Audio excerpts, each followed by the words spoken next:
Jürg geht spazieren, er läuft im dunklen Wald. Dort findet er ganz viel feine Pilzschwald.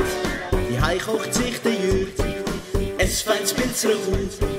Schmeckt ganz ausgezeichnet, aber in seinem Kopf macht's schwul.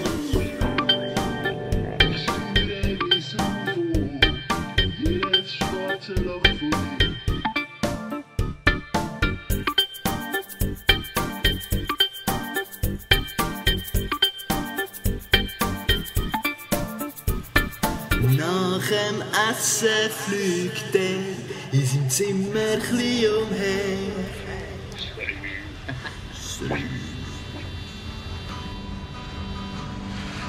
Gestern haben wir mitten in der Nacht lang miteinander Liebe gemacht.